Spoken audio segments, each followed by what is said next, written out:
اگر عیب ہو بھی تو نظر آئے تو محبت میں جھوٹا ہے. اگر کوئی کہے نبی کو دیوار کے پیچھے کا پتہ نہیں، کسی مولوی صاحب کو یہ کہہ کے دیکھو پر پتہ چل جائے گا یہ لفظ مدحیہ جملہ ہے یا مذمت کا جملہ ہے. کسی مولوی صاحب کو کہا مولوی صاحب آپ کو کیا پتہ دنیا میں کیا ہو رہا ہے، آپ کو تو دیوار کے پیچھے کا پتہ نہیں. مولوی صاحب گلے پڑ جائیں گے. معلوم ہوا کہ مولوی صاحب کے لیے بھی یہاں تک کا جملہ ہے. اگر سرکار سے اس کو محبت ہوتی تو یہ جملہ بولتا، کہتا کوئی کچھ نہیں کر سکتا. نبی پاک علیہ السلام کا چاہنے والا کہتا کیا بات کرتا ہے تو کہتا تنکے توڑ کے دو نہیں کر سکتا. میرا نبی بیٹھا ہوا زمین پر اشارہ کرے تو چاند ٹکڑے ہو کر کے قدموں میں آ گرے. میرے نبی کی بات کرتا ہے، کسی اور کی بات کر. عیب ہو تو بھی نظر نہیں آتا تو ہو ہی بے عیب. حضرت حسان بن ثابت کہتے ہیں ما امدحت محمدا ببقالتی ولکن مدحت بقالتی بمحمدی. میں نے سرکار کی تعریف کر کے کچھ سرکار کی تعریفات میں اضافہ نہیں کیا. بے عیب شخصیت ہے. خلقت مبرأ من کل عیب. ہائے ہائے مولانا یہ بات صدیق اکبر نے کیوں نہیں کہی؟ کہا میں موقع کا گواہ نہیں ہوں. فاروق اعظم یہ چھوٹے ہیں بعد میں پیدا ہوئے ہیں. حضرت حسان نے کہا خلقت مبرأ من کل عیب، آپ کو ہر عیب سے اللہ نے پاک کر کے پیدا کیا ہے. یہ بات حضرت حسان نے کیوں کہی ہے؟ کہتے ہیں میں اس موقع پر موجود تھا جب ایک یہودی آیا، اس نے پوچھا کہ اس طرح کا کوئی بچہ خاندان بنو ہاشم میں پیدا ہوا؟ ان کا جی پیدا ہوا. ان کا لاؤ. کہتے جب سرکار کی مور نبوت دے کے بے ہوش ہو کر کے دھڑام سے وہ جا کے لگا، اس وقت میں موقع پر موجود تھا، اس لیے وہ میلاد کا ذکر پڑے بربلات اور بدونا. سمجھ آگئی یہ بات؟ کہتے خلقت مبرأ من کل عیب کأنک قد خلقت کما تشاء. تجھے اللہ تعالیٰ ہر عیب سے پاک پیدا کیا، ایسا لگتا ہے کہ تجھے تیری مرضی کے مطابق. هو الذی یصورکم فی الارحام کیف یشاء. وہ کئی بزرگوں کو ہم نے یہ کہتے تھا کہ باقی کو لوگوں نے اپنی مرضی کے مطابق رب نے پیدا کیا اور سرکار کو سرکار سے پوچھ کے پیدا کیا. یہ طریقہ غلط ہے. گویا کا لفظ خلاف واقعہ کے لیے ہوتا ہے، تشبیہ کے لیے ہوتا ہے. اس کا چہرہ گویا کے چاند ہے، مطلب اصل چاند نہیں ہے. یہ سمجھ آئی بات؟ کأنہ کے ساتھ تشبیہ آتی ہے جناب، واقعہ نہیں آتا. نہیں گل سمجھ آئی؟ نہیں پتہ ہے سمجھ آئی ہونی دے آلو سنو بہر. ایک جنا سا ضلع زارے نا، اس کو سے مائی کسی خاتون نال شادی کی تھی. اس نے پہلے جنے بھی جو پتر سا وہ جلے بڑا ہویا نا تو اس کی کو غیرت جی اچھے ماری لوگ کی بیوی سمجھنا اس ماریاں سٹاں مدرین پہ ہوگی. اس کسی پولیس تانے رپورٹ کی تھی. اس بیچارے کے گویاں کے کہنے نہیں عادت ہوئی سی. تلدارہ کہنا مڑے پڑ کٹا گویاں کے مکو ماریا. اس آکھا بھی جلے ماریا تو اللہ دسیا نا اگر گویاں کے مکو ماریا تو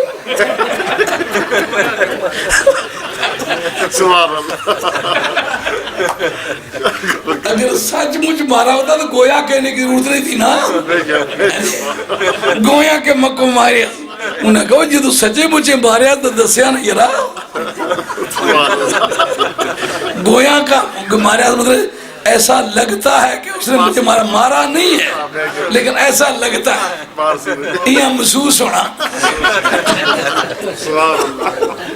اس کا پتہ لگنا آخی نمی کی ماریا سو، آخی نمی کی ماریا سو. پھر سچے مجھے مارنے سے نہیں استعمال ہونا.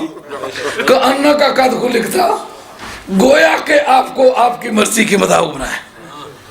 اس جگہ یہ سوال ہوتا ہے کہ اگر یہ کلمہ کفریہ ہوتا تو گویا کہ کہنا بھی منع ہی ہوتا نا. شعر کا وہ مطلب تو نہیں ہے جو وہ بیان کرتا ہے، لیکن یہ کلمہ ممنوع بھی تو نہیں ہے نا کہ گویا کہ تجھے تیری مرضی کے مطابق بنایا. تو جب عیب نظر آئے تو محبت میں جھوٹا، محبت میں جھوٹا تو ایمان میں جھوٹا. اب فیصلہ کیا جا سکتا ہے. مولوی صاحب کے علم کی حد تک کرو تو وہ بے عزتی سمجھے، نبی کے علم کی حد تک کرے تو بے عزتی نہ سمجھے. معلوم محبت میں جھوٹا ہے. محبت میں سچا ہوتا تو کبھی نبی کا عیب نہ سنتا نہ سناتا، نہ بیان کرتا نہ بیان کرنے دیتا. یہ تو اس صورت میں جس صورت میں عیب ہو. جب موقع کے گواہ کہتے ہیں کہ عیب تجھ میں تھا ہی نہیں تو پھر بحث کیا رہے گی. فرمایا وَكَانُوا يَتَّقُونَ، یہ سب کچھ ہونے کے بعد متقی ہوتے ہیں، اور ان کے لیے دنیاوی زندگی میں بھی خوشخبری ہے، قیامت کی زندگی میں خوشخبری ہے۔ قیامت کے میدان میں کرسیوں پر بیٹھے ہوئے ہوں گے۔ اماد الدین ابن کثیر جو ابن تیمیہ کا بڑا چہیتا شاگرد ہے، اور لوگوں کا یہ خیال ہے کہ یہ حنبلی المذہب ہے، حنبلی المذہب نہیں ہے، یہ شافعی المذہب ہے، جس سے ہمارے ہاں عقیدے کی سمگلنگ ہوئی ہے نا، کہلاتے وقت حنفی کہلاتے ہیں لیکن عقیدے کے اعتبار سے ابن تیمیہ کے مقلد ہیں، اسی طرح یہ آدمی بھی جو ہے کہلانے کو یہ شافعی کہلاتا ہے، اور عقیدے میں یہ وابستہ ہے ابن قیم کے ساتھ اور ابن تیمیہ کے ساتھ۔ اس جگہ اللہ اولیاء اللہ کی جگہ لکھتا ہے کہ قیامت کے میدان میں کچھ لوگ نور کی کرسیوں پر بیٹھے ہوئے ڈٹے، اور باقی دنوں کے حساب ہو رہے ہوں گے، تو یغبطہم الانبیاء والشہداء، جن پر نبی رشک کریں گے، شہید رشک کریں گے۔ گل پتہ لگی کہ نہیں؟ رشک کریں مطلب کاش اسم ہی ہے جوان، درجہ نبیوں کا زیادہ ہے لیکن رشک نبی ان پر کریں گے۔ اور کئی باری ولیاں نے تعظیم کرتا، انہوں نے نبیوں کو بھی زیادہ تعظیم کرنی شروع کر دی تھی نے، انہوں کی نبیوں کو افضل سمجھیں۔ وہ ایک بابا سا نے بیٹھا ہے، اس تک کیا اس نے پتر جلانا، اس نے پوترے کی چاہیے پیار کر لی پیا، اس کی پپے شپے کی تھی، نکا معصوم بچہ تھا، اس کا کہڑا بدتمیز ہیں، میں تو اڑا پیو ہوں تو کی پپے نے کرنا دی نکے جاگتا ہے معصومے کی پپے لو پاگلا، تعظیم اور شہید پیار اور شہید۔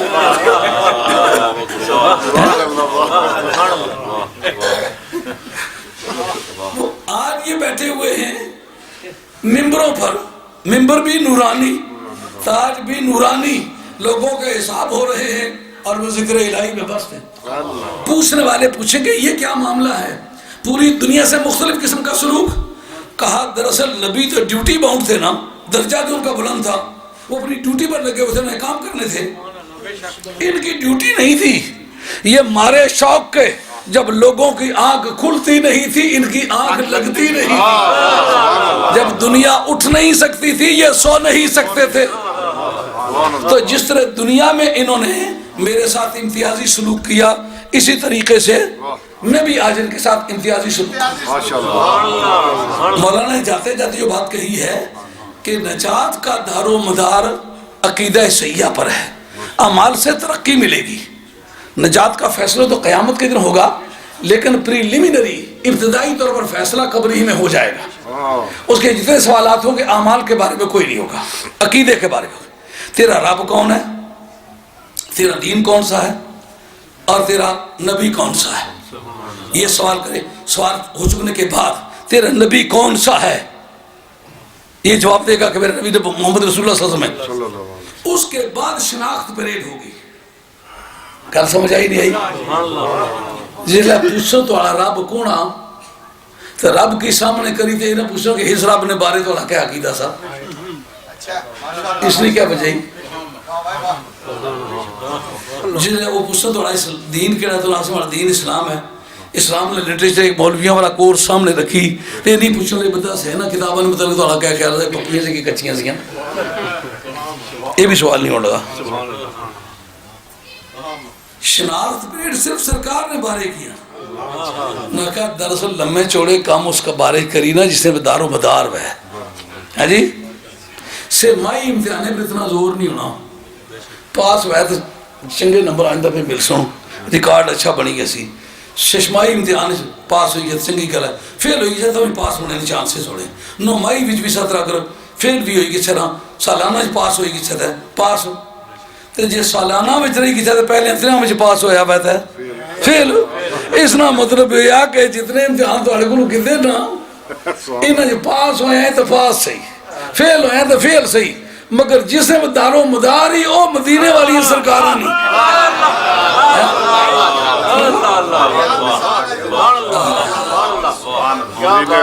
فی حق حاضر رجل، یہاں رجولیت کا ذکر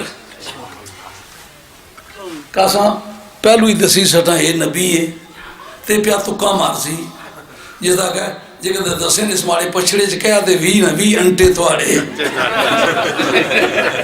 سبحان اللہ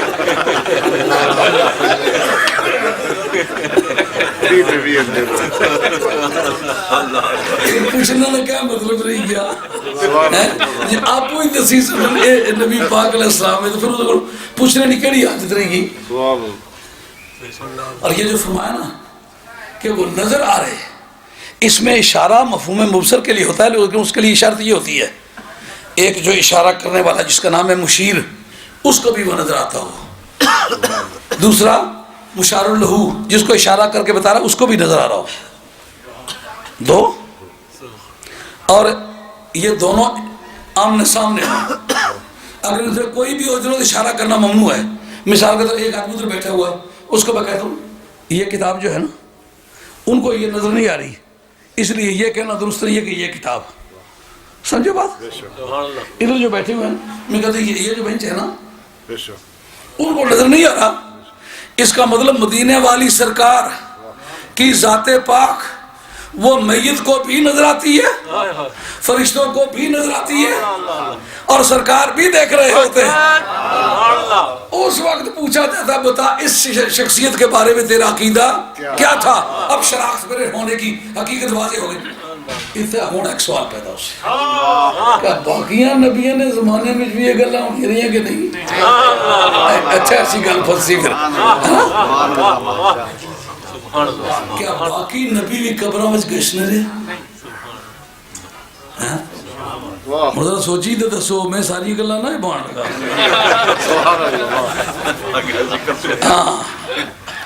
کیا سابقہ نبی بھی اپنی امتوں کی قبروں میں آتے رہے؟ آگے نہیں. اکمائی سینند مراجہ کی بڑا ممنون رکھیا کرے تو سمجھے جان دینی ہے. ایک باری بیمار ہویا نا اخنی یا اللہ میں مری گشاں تو اے مارے باپو گر چڑے نا ماری عمر اللہ انہ کی چاہی تھے میں کہا جیت کر سا انہ نے عمر لمبی ہے. راتی اتفاق نہیں کرو پرانے وقت سے نا کلوٹیاں چاٹا ہونا کلوٹے جانڈے نا ان سے قسم کائی کر آخان سے قدر نہیں قسم ماننا مٹی نے انہیں اسے بنے تو مائیاں پہنا اپنے ہتھانا پانی ہونی سی. اس نے پر ایک چاپڑی جی ہونی سی، اس کی چاپڑی اڑجا ٹکڑا سا اس نا اپنے منہ ذرا یہ تنگ کرنے سے وچ آٹا بانے ہونے سے یہ پرانے وقتانا فیشن سا. اس کی کلوٹا آخنے سے اور دھان اٹھیا نا اس تک کیا چاپڑی پرو لتھی ہوئی آٹا کھان لئی پیا جلے کھائی رہا نہ رجیا نہ جلے چنگی طرح اس نے سر واپس کٹنا چاہیا تو تھیاد دان دی ساری چکے جو اس کے اتنی سر پتا سر کٹی نہ کس طرح جلے واپس یہ سر چانڈا تو سنگ پھنسی گئی اس اپر کلوٹے نے جلے منہ اپرو بار چی بنائی گئی اس یہ چاہیا سر تو کلوٹا چان گیا داندہ کا کیسا کلوٹا چاہی دی ٹوڑی میں تھلے چار پیر تو اپر جناب اس راتی نے نیرے جلائے اگے پیچھے جس طرح مراقبہ کوئی کرنا ہونا نا اگے پیچھے جلائے پھریا نا تو مائی سمجھا پہ وہ جلی راتی دعا مانگی سی اور پوری انہیں جیسا کولو چھلن گیا نا تو سمجھا بھی شاید ماری منجی پہ تلاش کرنا. اس نے مائی پوری سکے وہی زبریلا وہ بیمارے نہیں منجی ادھر گئی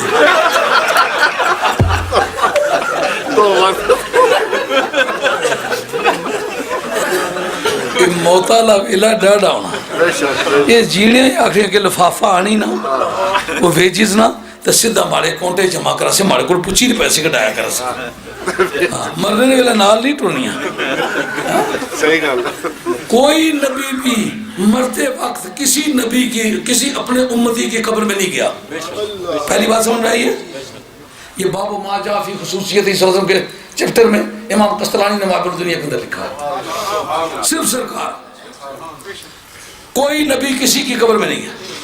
یہ ایک اختلافی بات ہے کہ کیا سابقہ امتوں میں بھی سرکار دو عالم اللہ السلام ان کی قبروں میں جاتے رہے کہ نہیں جاتے رہے؟ اہل علم کے اکثریت اس طرح کہ جاتے رہے اگرچہ اختلاف ہے لیکن جاتے رہے تو کیوں؟ کہا ہر نبی پاک علیہ السلام کا ریپرزینٹیٹیو تھا، اس کی ڈیوٹی تھی سرکار کو بنوانا. جو قرآن مجید نے کہا نا مایود البی الفاسقین الذین یرکضون عدل من بعد میثاقہ. اس جگہ لکھا ہے حضرت امام نصفی نے کہا نبی پاک علیہ الصلوۃ والسلام کی شان بیان کر کے ہر نبی اپنی امت سے سرکار کے بارے میں عہد لیتا رہا کہ جب وہ آئے گا یہ اس کی شان ہے، جب وہ آئے تو اس کو منوانا ہوگا. تو سارے نبی جو ہیں وہ سرکار دو عالم علیہ السلام کے ماتحت ریاستوں کے رئیس تھے، اس لیے ان کی ڈیوٹی تھی سینٹر کو منوائیں. اس وجہ سے یہ بات زیادہ قرین قیاس ہے کہ ہر ایک کی قبر میں سرکار آتے رہے. اس کا کیا مطلب نکلتا ہے؟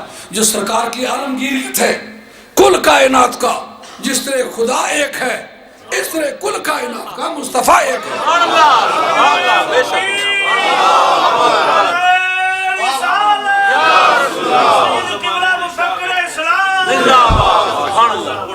لیکن خاص طور پر سرکار اپنی امت کی قبروں میں کیوں آتے رہے؟ یہ سرکار نے درخواست گزاری. مولا کریم دنیا میں جب امتحان ہوتا ہے، امتحان لینے والا کوئی ایک ہوتا ہے، امتحان دینے والی پوری کلاس ہوتی ہے، تو ایک دوسرے کو دیکھ کر حوصلہ بڑھ جاتا ہے. بھری برادری کو چھوڑ کے آئے گا، ہوگا اکیلا، ہوگا غریب الوطن، ہوگا مسافر، انجان منکر ہے. لفظ یہ منکر نہیں ہے، یہ جو منکر نکیر ہے نا، نہ جانے ہوئے فرشتے. منکر نہیں پڑھنا، منکر کر فرشتے کو منکر کرنا یہ کفریات میں سے ہے. پھر آپ نے کہا یہ مولوی زیرہ زبانہ کٹ نہیں، فرق پہنا کہ نہیں پہنا پہنا. منکر انکار کرنے والے کو کہتے ہیں. منکر اسے کہتے ہیں جو جس کی پہچان نہ ہو، کوئی کہا جان نہیں، پچھان نہیں، کوئی ملاقات نہیں، کوئی چاہ پانی نہیں پیتا، کوئی مہمانی نہیں کھاتی، کوئی ملے جلے کوئی نہیں، کوئی سب محتمے بیعبر اکٹھے نہیں ہوئے، کوئی پچھان ہی کوئی نہیں. جو آئیں گے وہ پہچانے ہوئے نہیں ہوں گے. یہ ہوگا خاندان سے تازہ تازہ بچھڑا ہوگا. امتحان لینے والے دو ہوں گے، دینے والا ایک ہوگا. عزت گھبرائے گا میرا پیریڈ تھوڑا، جہاں تک کا تو خدا وہاں تک کا میں مصطفیٰ. تو کل کائنات تک میری ٹیچنگ مجھے پہنچانے کا موقع نہیں ملے گا. وقت تھوڑا ہے، جورسڈکشن بڑی ہے، تعلیمات پہنچائی نہیں جا سکیں گی، تو مجھے کمرہ امتحان میں جانے کا موقع دیا جائے. آپ مجھے بتائیں یہ جتنے بھی سوالات آپ کے پاس تیار ہیں سرکار نے بتلائے نا، تو یہ امتحان کو پہلے پرچے اٹھ اس وقت امتحان کینسل ہونا کہ نہیں ہونا؟ وہ امتحان کو پہلے کہتے سوالات آؤٹ ہوئی کہ چھنا امتحان کینسل ہونا کہ نہیں ہوئی کہ سنا؟ ایک یہ نہیں کینسل ہویا نا. مولا کریم ٹائم پہ تھوڑا دینا ہے، پرچے تو سارے آؤٹ کر سامنے رہی گل. امتحان نہیں مولا کریم کینسل بھی نہ کر دے، مہربانی کر کینسل نہیں کرے. یا ٹائم زیادہ دے، ٹائم تھوڑا دیتا ہی، تیاری پوری نہ کرائی سکیا. ہوں مہربانی کر نالے دسن دے جو سیکھے، نالے جرا دسنے نہ ویلا اچھا تو میں موجود ہوں. جی گل نہ بھی یاد ہے نا ابے کی تک خود یاد آ لکھا میں نبی ہاں، ماڑا روحانی پتر ہے. جل اس کی ماں چھوڑی چلی گیا سی نا، اس نے پیو چھوڑی چلا گیا سی نا، پرا چھوڑی چلے گیا سنا. میں اسے تھوڑا روحانی پیو بے ہاں تو میں آگے گھبرانا، مجھے دیکھ کے اس کا حوصلہ بڑھ جائے گا. یہ وجہ ہے شناخت پریڈ کی. ایک فلسفی ہے اس جگہ، مسئلہ ارتصاص. آپ کے کتاب الجنائز کے اندر یہ آتا ہے. جو احد کے میدان میں چند صحابہ کو جا کے پانی دیا گیا، ان کا اگلے کو دو، ان کا اگلے کو دو، ان کا اگلے کو دو. اس سے نتیجہ یہ نکالا جاتا ہے کہ ان کو ایک دوسرے سے اتنی ہمدردی تھی. وہ یؤثرون علی انفسہم ولو کان بہم خصاصہ. خواہ خود حاجت مند بھی تھے، کہا اگلے کو پانی پلاؤ، اس کی حالت بڑی نازک ہے. اس کو کہا اگلے کو پلاؤ، اس کی حالت بڑی نازک ہے. اس کو کہا اگلے کو پلاؤ. جب آخری کے پاس گئے تو وہ شہید ہو چکا ہے، واپس دوسرے کے پاس لوٹے وہ شہید ہو چکا ہے، پہلے کے پاس ہے وہ شہید ہو چکا. اس سے نتیجہ یہ نکالا جاتا ہے کہ ان کو اتنی ہمدردی تھی کہ انہوں نے مرتے مرتے بھی دوسرے کو ترجیح دی. اہل علم نے تحقیق یہ دراصل اس کا راز اور ہے. وہ کیا؟ اس کا نام ہے ارتصاص. ارتصاص کے معنی ہے کہ میدان کارزار میں ایک زخمی ہے، نیم جان بسمل ہے، وہ دم واپسی لے رہا ہے، اس کو کچھ پلایا جائے، کچھ کھلایا جائے، یا موقع سے اٹھا کے اس کی جان بچانے کے لیے کہیں علاج کے لیے لے جایا جائے. حقیقتاً تو وہ شہید ہوگا اگر مر جائے تو، لیکن شہید کے احکام اس پر نافذ نہیں ہوں گے، حکماً وہ شہید نہیں ہوگا. نبی پاک کے یاران با وفا نے کہا مرنا منظور ہے لیکن اس میں یار سے نیچے گرنا نہیں چاہتے. موت قبول کریں گے اس وقت پانی پی کے اپنا سفر خراب نہیں کرنے دیتے, پانی دوسرے کو پلا. سمجھ آئیے بات؟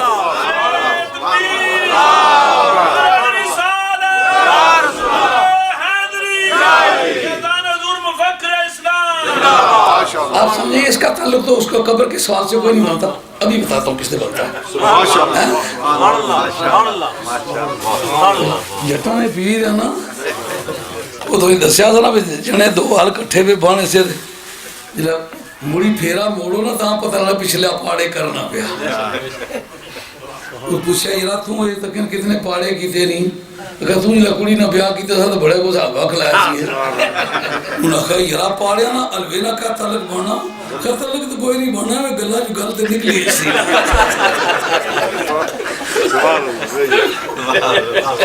اب دیکھیں جوڑ ہے, جوڑ ہے. ابراہیم علیہ السلام کے پاس جناب ملک الموت حاضر ہوئے جان قبض کرنے کے لیے. آ کے پوچھا آپ نے ایتا خلیل جمی تو خلیلہ ہو, کبھی دوست کو دیکھا دوست کو قتل کر ڈالے؟ ہے کوئی تیرے پاس پریسیڈنٹ دوست دوست کو مار ڈالے؟ ہے کوئی مثال تیرے پاس؟ یہ کوئی مثال نہیں. ان کا جا پھر آپ سے بات کریں کہ یا تو میرے خلیل ہونے کا اعلان واپس لے لے, اگر خلیل کہتا تو میری موت کا آرڈر واپس لے.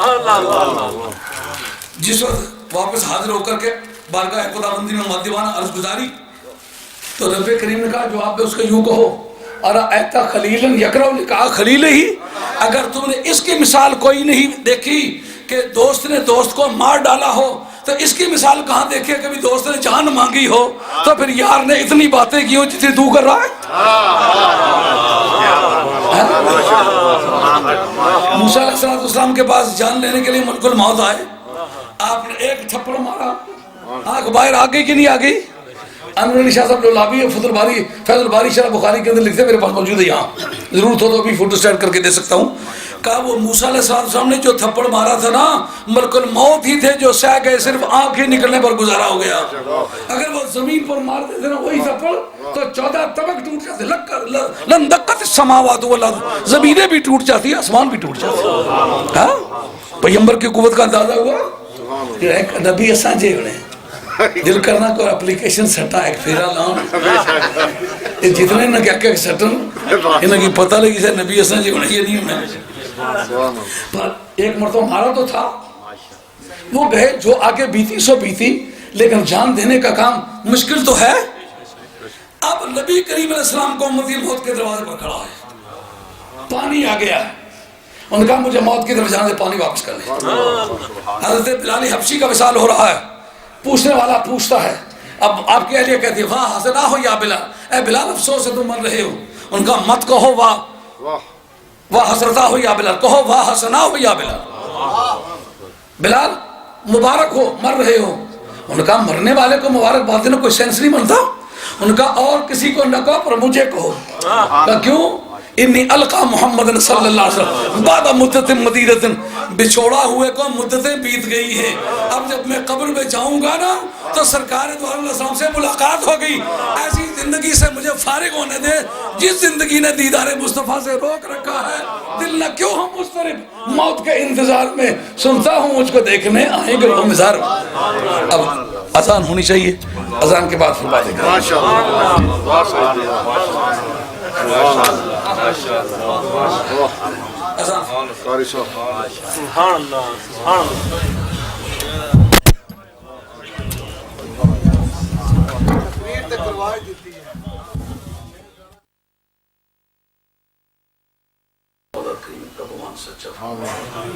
جو آدمی جو بھی کوئی نیک مراد لے کے مولا کریم پوری فرما. یہ چھوٹا سا چونکا ہے, نہ یہ دیکھنے کے قابل ہے نہ بیٹھنے کے قابل ہے. اپنے بستے گھر چھوڑ کے آئے ہیں. مولا کریم ان کے حسن محبت کی ان کو جزائے خیر عطا. جس جانی مالی قربانی کے قابل جو بھی میرا محبت والا ساتھی ہے, صبح سے شام تک میرے مشن کے لیے وقت بھی خرچ کرتے ہیں, پیسے بھی خرچ کرتے ہیں. مولا کریم ان کو تاج اسکندری تخت دارا نصیب فرما. ان کو نبی پاک رسول کی سچی غلامی اور نبی پاک رسول کا سچا عشق اس طرح عطا فرما کے تختوں پر بیٹھے ہوئے نبی پاک کے عشق سے مالا مال دنیا بھر کی نعمتوں سے کھیل رہے ہوں اور سینے عشق رسول سے آباد اور ہم سب کی اولادوں کو نیک فرما، سب کی بیٹیوں بیٹوں کو تابعدار فرما، کچھ میں خوش آہنگی ہم نوائی پیدا فرما اور سب کے گھریلو مشکلات فرما، اسلامی ملکوں کو ہر طرح کی آفات و بلیات سے پاک فرما، مسلمانوں کو غلبہ تام عطا فرما، مسلمانوں کے دشمنوں کو ذلیل و خوار فرما۔ اللہ صدقہ مدینے والی سرکار کا جو لوگ مسلمان ملکوں پر بری نگاہوں سے ارادے کیے بیٹھے، مولا کریم کو ایسی آفات میں، تعاونوں میں، بیماریوں میں، جسمانی نقاہت اور اس جسمانی صوف میں اس طرح بری طرح مبتلا فرما، قیامت تک وہ ایک نصیحت بن جائے۔ مولا کریم دشمنان دین کو جس طرح ابابیلوں کے ذریعے سے ہاتھی گرد کروائے تھے، جس طرح تو نے اپنے فضل سے ٹڈیوں سے فرعون کو نیچا دکھایا تھا، جوؤں کے ہاتھوں سے فرعونیوں کو ذلیل کیا تھا، مولا کریم ان کو بھی ذلیل فرما اور ہماری کمیاں اپنے فضل سے دور فرما۔ مولا کریم ہم خطا کار ہیں، گنہگار ہیں، واقعی ہم ان سزاؤں کے قابل ہیں، اور مدینے والی سرکار کا غلام سمجھ کے، سرکار کی بارگاہ کا گداگر سمجھ کے ہمیں معافی عطا فرما۔ ہم اپنے ماضی سے سخت شرمندہ ہیں، اپنے گناہوں سے سخت نادم ہیں، اور اللہ اس کے رسول کی بارگاہ کے غلام ہیں، اہل بیت کے محب ہیں، صحابہ کے فرمان بردار ہیں، اولیاء اللہ کے مطیع کار ہیں، ولیوں سے پیار کرنے والے ہیں۔ مولا کریم اپنے پاک بندوں کا صدقہ ہمارے گناہ معاف فرما۔ ہمارے گناہوں کی وجہ سے جو ہم پر ذلت آ رہی ہے، مولا کریم اپنی رحمت کے چھینٹے مار کے گناہوں کے سیاہوں کے دبے چھڑا۔ صلی اللہ علیہ وسلم۔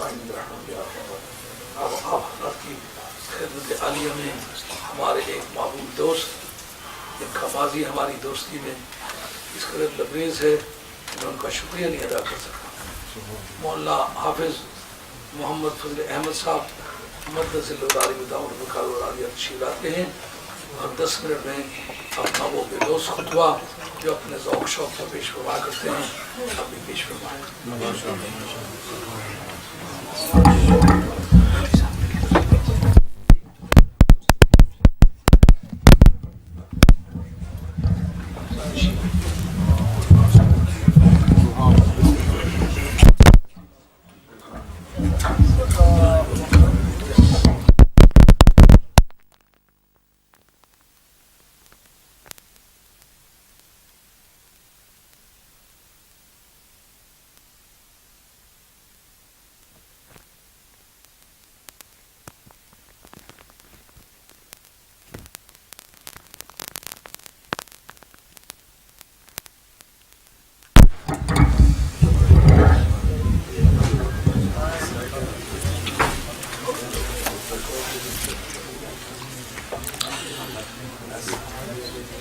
الحمد لله رب العالمين والعاقبة للمتقين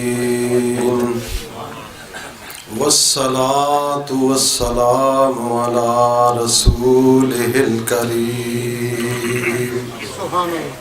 وعلى آله وأصحابه أجمعين أما بعد فأعوذ بالله من الشيطان الرجيم بسم الله الرحمن الرحيم وأعدوا لهم ما استطعتم من قوة ومن رباط الخيل ترهبون به عدو الله وعدوكم وآخرين من دونهم لا تعلمونهم الله يعلمهم وما تنفقوا من شيء في سبيل الله يوفى إليكم وأنتم لا تظلمون صدق الله العظيم إن الله وملائكته يصلون على النبي يا أيها الذين آمنوا صلوا عليه وسلموا تسليما الصلاة والسلام عليك يا سيدي يا رسول الله وعلى آلك وصحابك يا سيدي يا حبیب اللہ. حمد و ثنا درود و سلام کے بعد حضور مفکر اسلام شہزادہ شاہ جیلاں قبلہ پیر صاحب دامت برکاتہم العالیہ، علماء ذی وقار، سادات اطہار، محترم و محتشم سامعین، قابل تعظیم خواتین اسلام، السلام علیکم ورحمۃ اللہ وبرکاتہ. الحمدللہ فقیر سمیت ہم سب یہاں ماہانہ 11ویں شریف میں حاضر آتے ہیں، جو ہماری روحانی طور پہ بھی، علمی طور پہ بھی، اخلاقی طور پہ بھی، سماجی طور پہ بھی، سیاسی طور پہ بھی الحمدللہ یہ ہماری تربیت گاہ ہے. اور یہ تربیت دراصل جن کے نام سے ہم یہ ماہانہ 11ویں شریف مناتے ہیں، ان کی زندگی کا دستور العمل ہی یہی تھا. حضور غوث ثقلین رضی اللہ تعالی عنہ کی محافل پاک قرآن و سنت کے نور سے جگمگاتی تھیں. فقہ اسلام کے موتی لٹائے جاتے تھے، معرفت و محبت کے پیمانے پلائے جاتے تھے، اور پھر روحانی پرواز، اخلاقی تربیت میرے اور آپ کے غوث اعظم رضی اللہ تعالیٰ عنہ فرمایا کرتے تھے، ہمارے رب کو اپنے پیارے بندے غوث اعظم کی یہ خدمت، یہ ادا یوں پسند آ گئی کہ رہتی دنیا تک غوث اعظم کا یہ فیض جاری و ساری رہے گا. حضور غوث اعظم کی اولاد ہی کے ایک عظیم فرد اسی فیضان کے دریا کو جاری کیے ہوئے ہیں.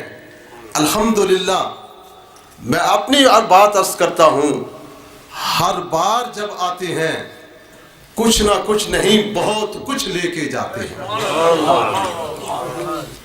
علمی طور پہ، روحانی طور پہ، تربیتی طور پہ. اور کبھی بھی ایسا نہیں ہوا کہ آپ کی محفل میں آئیں تو خالی دامن کبھی گئے ہوں.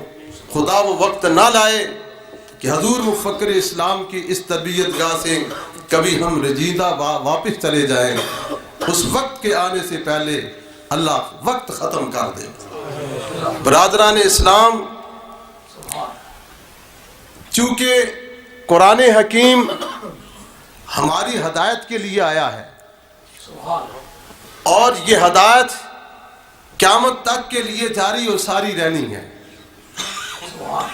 قرآن حکیم نے جہاں ہمیں عبادات کے لیے احکام عطا کیے ہیں، حلال و حرام کے احکام عطا کیے ہیں، اس کے ساتھ ساتھ ہمیں اس دنیا کے اندر باعزت، رسپیکٹ، احترام کے ساتھ زندہ رہنے کا بھی حکم اور آرڈر دیا ہے. یاد رکھیے گا، اگر اس دنیا کے اندر ایسے دنیا کے ہم نے زندہ رہنا ہے تو وہی قوم زندہ رہ سکتی ہے جو قوت والی ہے، جو مضبوط ہے، جو پاور والی ہے. مومن کی اصل قوت وہ قوت ایمان ہے، غیرت ایمان ہے. لیکن میرے رب نے جہاں ہمیں ایمان کی قوت سے ہمیں غیرت کی قوت سے آراستہ کیا ہے، اس کے ساتھ ساتھ فزیکلی، باڈی وائز اور اس بدن کے طور پہ بھی اللہ کریم نے فرمایا ہے میرے محبوب کے غلاموں کبھی کمزور نہ ہونا، طاقتور رہنا، طاقت کو بناتے رہنا۔ اگر تمہارے بازو مزمحل ہو گئے، تمہارے بازوؤں میں نیزہ اٹھانے کی قوت نہ رہی، اور نیزہ تمہارے ہاتھوں میں، نیزہ تم نے تیار نہ کیا جس کے ساتھ تم دشمن کا مقابلہ کر سکو، تو پھر سر اٹھا کے زمین پہ چلنا تمہارے لیے محال ہے۔ 1400 سال پہلے اللہ کریم نے ہمیں اس قوت کے لیے یہ ارشاد کیا تھا، یہ حکم دیا تھا کہ وَأَعِدُّوا لَهُم مَّا اسْتَطَعْتُم مِّن قُوَّةٍ وَمِن رِّبَاطِ الْخَيْلِ۔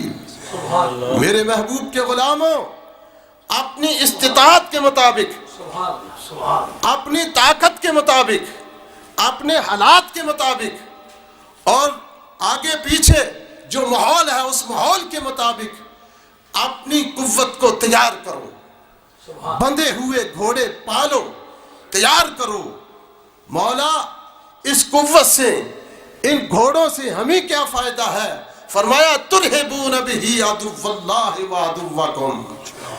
جب تمہارے پاس قوت ہوگی، پاور ہوگی، تمہارے پاس بندھے ہوئے گھوڑے ہوں گے، تیر ہوں گے، تلواریں ہوں گی، ڈالیں ہوں گی، تو اس سے خدا کے دشمن بھی ڈریں گے اور تمہارے دشمن بھی تم سے ڈریں گے۔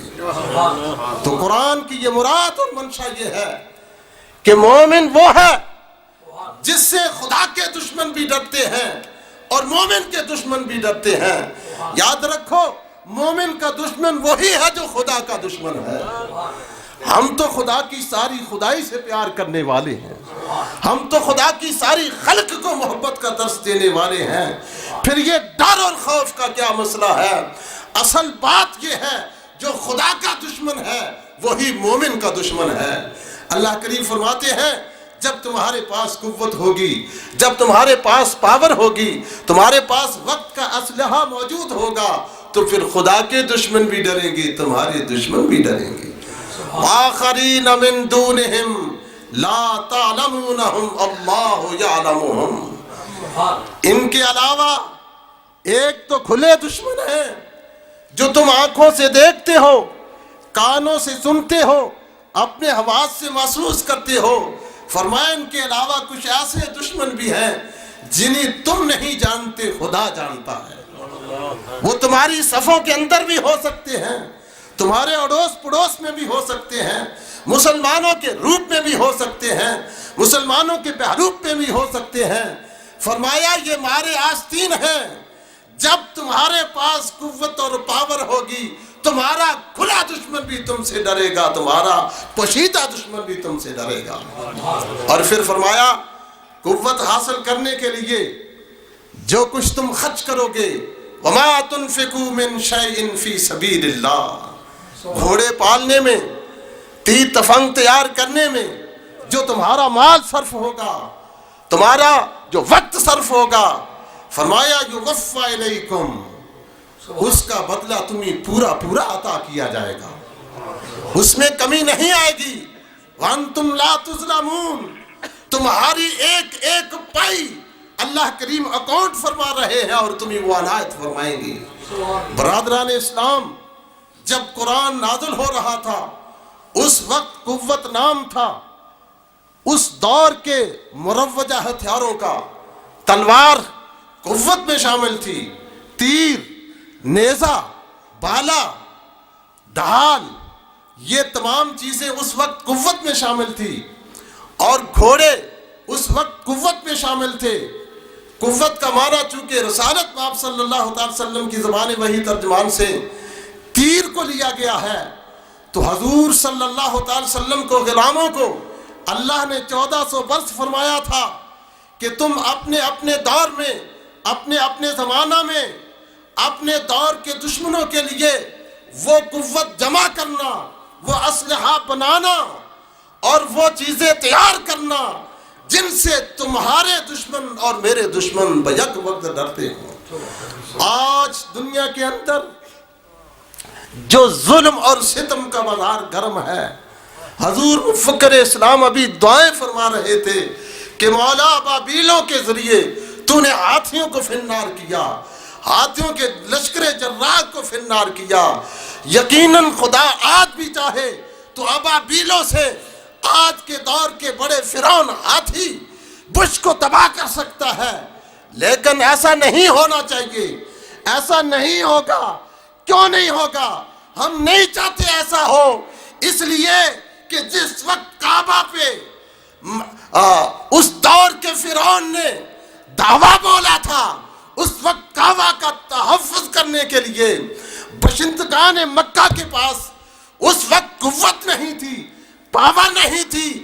اللہ کے بندے جب کعبے کو بے سہارا چھوڑ کے پہاڑوں میں چلے گئے تو خدا نے بتایا جس کام کو میں کام کرنا چاہتا ہوں، جس بلا کو ٹالنا چاہتا ہوں، بندے نہ ہو تو میں ہوں، میں ابابیلوں سے وہ کام لے سکتا ہوں جو آدمیوں سے لیا جاتا ہے۔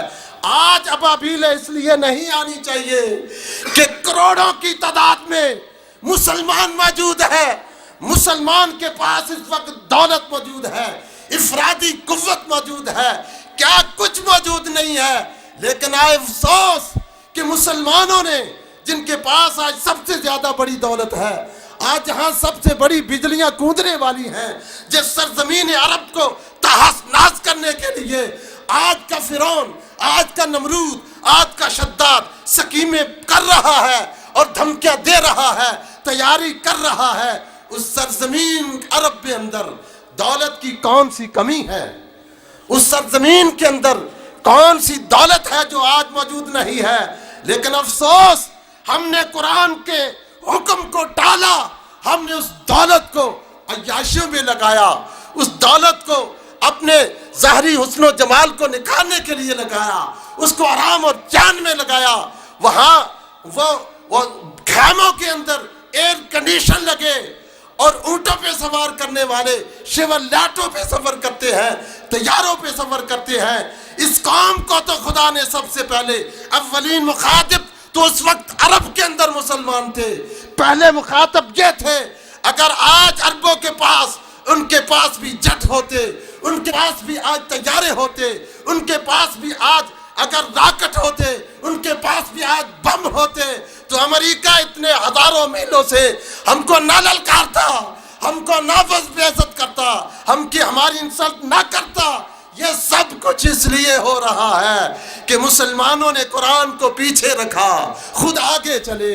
قرآن کا یہ اصول ہے، حضور فرماتے ہیں جو قرآن کے پیچھے چلتا ہے قرآن اس کو منزل مقصود جنت میں لے جاتا ہے، جو قرآن کو اپنی کمر کے پیچھے ڈال دیتا ہے قرآن اس کو دھکا دے کے جہنم میں پہنچا دیتا ہے۔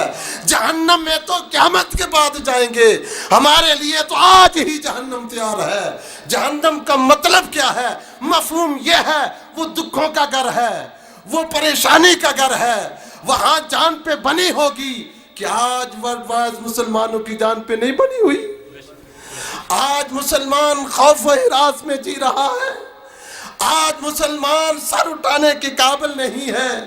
کروڑوں انسان انسانیت کے نام پہ آج مارچ کر رہے ہیں، لیکن مکہ میں رہنے والا مسلمان آرام سے سو رہا ہے، مدینہ میں رہنے والا مسلمان آرام سے سو رہا ہے، گلف میں رہنے والا مسلمان آرام سے سو رہا ہے۔ مسلمان کیوں سو گئے ہیں؟ اصل میں مسلمانوں کی قسمت سو گئی ہے۔ کیوں سو گئی ہے؟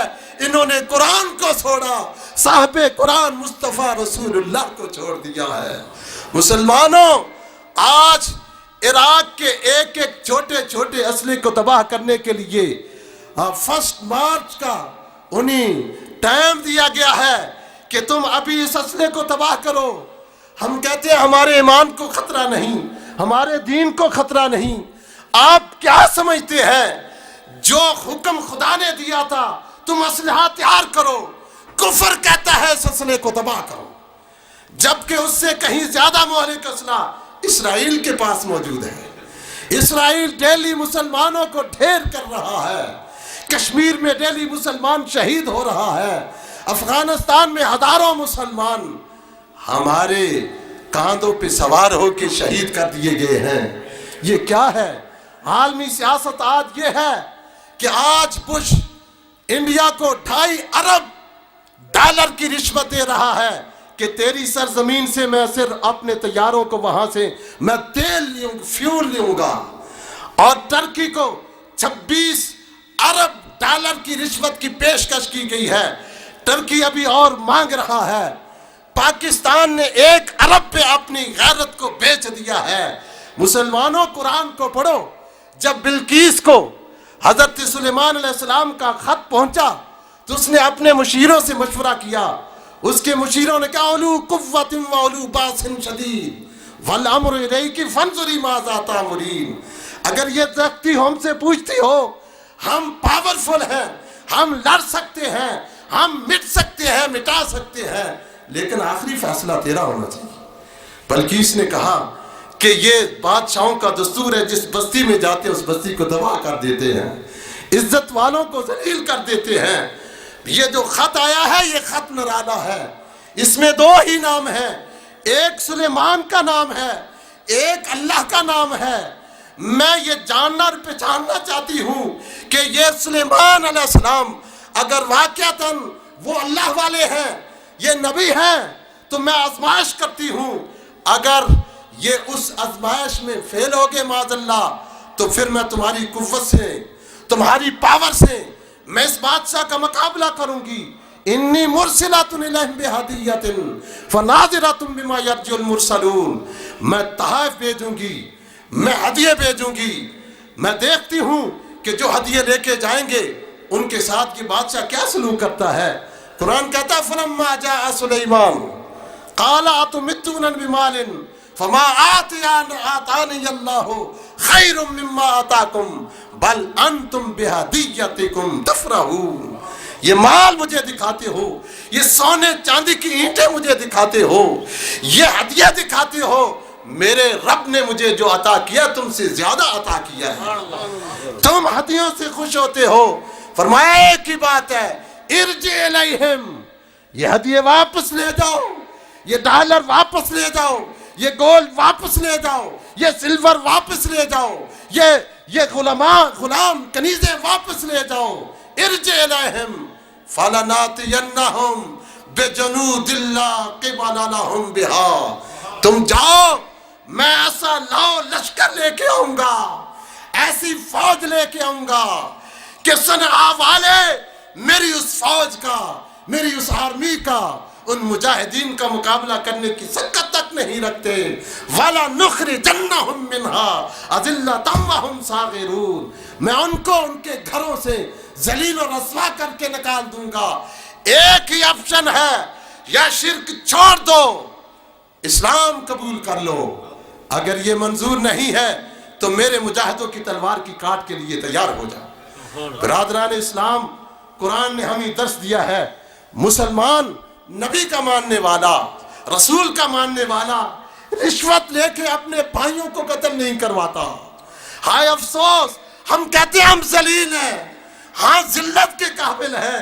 جب ہم امریکہ سے ڈالر لیں گے تو پھر ہماری غیرت کہاں باقی رہے گی، پھر ہماری عزت کہاں باقی رہے گی۔ مسلمانوں، ہمارے پاس اسٹیٹ نہیں ہے، ہمارے پاس ریاست نہیں ہے، لیکن ہمارے پاس مفکر اسلام کی تربیت تو موجود ہے۔ ہم اپنے آپ کو جس ماحول میں ہیں اس ماحول میں اپنے فیض کی قوت کو زیادہ کریں، باہمی محبت و الفت کی قوت کو پیدا کریں، مرشد پر حق کے ارشادات عالیہ سے اپنے اخلاق کو سنواریں، اور اگر کبھی وقت مل جائے تو پھر اگر جان دینی پڑے تو مرشد اشارہ کر دے، یہ دین حق ہے، یہ راہ حق ہے، غوث اعظم کا مشن ہے، اس میں کود جاؤ۔ ہم پھر کود جائیں، ہم یہ قوت تو پیدا کر سکتے ہیں، یہ قوت تو ہمارے پاس ہونی چاہیے۔ ہم مسلمانوں کے لیے دعائیں تو کر سکتے ہیں۔ اللہ کریم سے دعا ہے کہ اللہ پاک آج مسلمانوں کو قوت عطا فرمائے۔ مسلمانوں کو آج کا اسلحہ تیار کرنا یہ تو فرض ہے، لیکن جو کافر فرض سے روکتا ہے وہ میرا اور آپ کا دوست کیسے ہو سکتا ہے؟ وہاں امن کہاں ہے؟ امن تب ہوگا جب ہمارے پاس ٹکر کی قوت اور طاقت ہوگی۔ خداوند ذوالجلال مسلمانوں کو بیدار ہونے کی توفیق عطا فرمائے. ڈالروں کی رشوت سے، ریالوں کی رشوت سے اللہ کریم مسلمانوں کی لعنت سے محفوظ و مامون فرمائے. وآخر دعوانا الحمدللہ رب العالمین.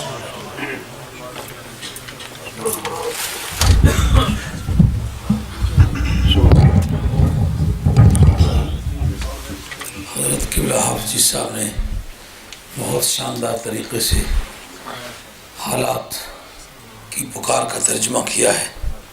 اللہ کریم مجھے بھی اور آپ کو بھی حضرت کی تعلیمات پر عمل کرنے کی توفیق عطا فرمائے. واقعی ہم لوگ دنیا میں ایک تاریخ رکھنے والی قوم ہیں جنہوں نے خالی ہاتھوں بڑے بڑے کج غلاموں کو، دنیا کی دو بڑی طاقتوں کو جس کا نام پرشین امپائر تھا اور رومن امپائر تھا، اس وقت ان کے پاس جدید ترین اسلحہ جات موجود تھے اور مسلمانوں کے پاس ٹوٹی ہوئی تلواریں تھیں، لیکن ان کا عقیدہ سچا ہونے کی وجہ سے وہ سب پر غالب آئے تھے. آج بھی خدا وہی ہے. آج گر ہوئی ابراہیم کا ایمان پیدا تو آگ کر سکتی ہے انداز گلستان پیدا. اور واقعی جو بات ہم کل تک کہتے چلے آئے کہ مسلمانوں یہ علاقائی پابندیوں کو جدائی کا باعث مت بناؤ.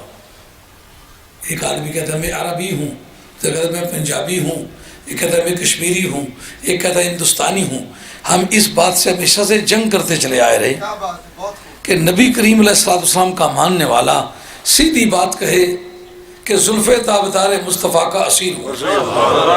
جہاں جا کے نیزوں کو گاڑا وطن ہے، جہاں جا کے دامن کو جھاڑا وطن ہے، جہاں جا کے دشمن پچھاڑا وطن ہے. ہم جغرافیائی سرحدوں کے پابند نہیں، محبوب کبریا اعظم کی غلامی اور محبت کے پابند ہیں. اور آج تک مسلمانوں نے جتنے کام کیے ہیں وہ اسی پرنسپل کے تحت کیے ہیں. جب انہوں نے میدان مارے تھے اس میں ان کی ایک ایک رگوں پہ سے ہی آواز آتی تھی.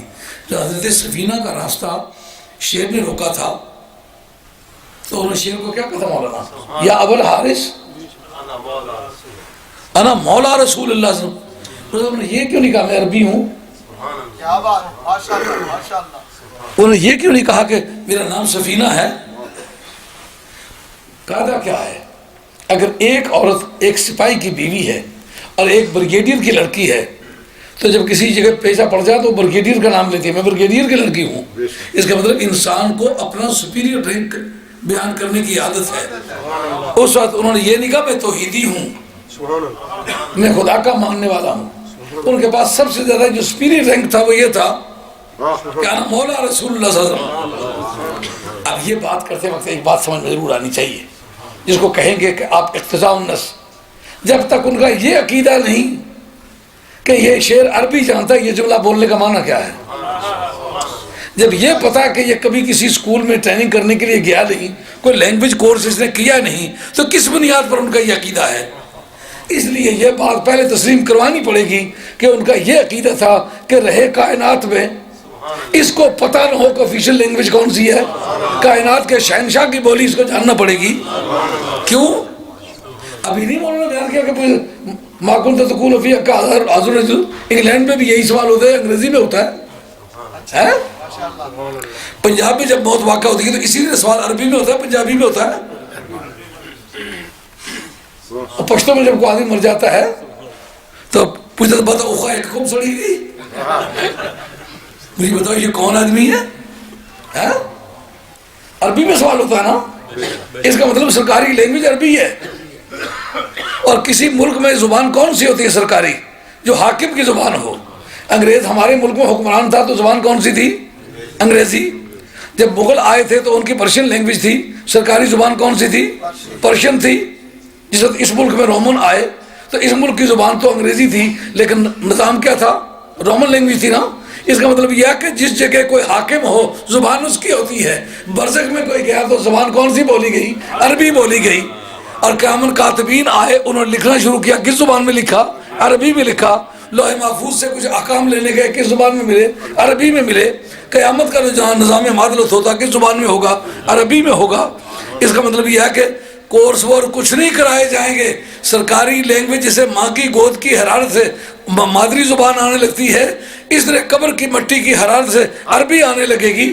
اب وہ جو اس وقت صحابی سوال کرتا ہے، کہتا ہے کہ میں نبی پاک علیہ السلام کا غلام ہوں. آج تو غلام کہلانا شرک کہلاتا ہے. معلومات صحابہ کا یہ عقیدہ نہیں تھا جو تمہارا ہے. تو پھر انہوں نے میدان کس طرح مارے تھے؟ اس وقت شیر نے ایک کتے کی طرح خوشامد کر کے دمیں لانا شروع کر دیا، پاؤں کو آ کے سونگا اور ساتھ چلا. راستے میں جو بھی جانور ملتا جا کے اس کو سونگتا، اپنی بولی میں کچھ کہتا کہ اس کو نہیں چھیڑنا. یہ مولا رسول اللہ صلی اللہ علیہ وسلم ہے. جب لشکر کے آمنے سامنے آیا، آنکھوں سے آنکھیں ملائی کہ آپ منزل پہ پہنچ گئے ہو، اجازت چاہتا ہوں. تو اس کے پاس اصل بات کیا تھی؟ سرکار کی غلامی تھی. اب جس وقت کے پنجاب کا رہنے والا دوبارہ پنجابی ہو گیا، ہندوستان کا رہنے والا دوبارہ ہندوستانی ہو گیا، اور کشمیر کا رہنے والا دوبارہ کشمیری ہو گیا. یہ تو اسلام کے آنے سے پہلے بھی تھے. ترکی کا رہنے والا وہ ترکی ہو گیا. یہ جو میدان مارے تھے ترکی بن کے تو نہیں مارے تھے، پنجابی یہ کشمیری بن کے تو نہیں مارے تھے، نبی پاک کا غلام بن کے مارے تھے. اب جب غلامی کا تونگ پھینک دیا، اسلام سے پہلے جو کچھ تھے وہی بن گئے. کہاں سے چلے تھے کہاں آ گئے، جہاں سے چلے تھے وہاں. آج بھی اس کا حل یہی ہے. آج اسلام کی بنیاد پر اکٹھے ہو جاؤ. اس وقت 2 دن پہلے عید تو کرا دی جاتی ہے کہ لوگ ہمیں مذہبی پیشوا مان لیں، سب یہ مان لیں کہ یہی مذہبی پیش. اس بارے میں تمہیں کیوں غیرت نہیں آئی کہ مسلمانوں کی عزت لٹنے لگی ہے؟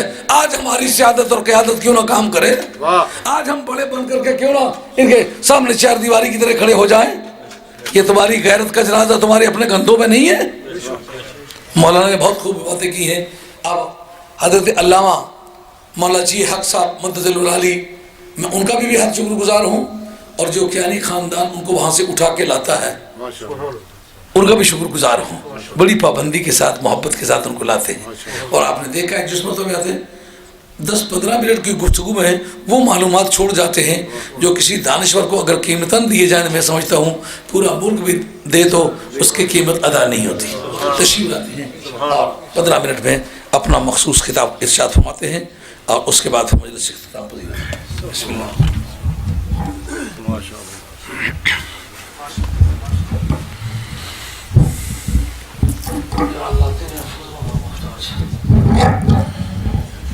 بسم اللہ الرحمن الرحیم.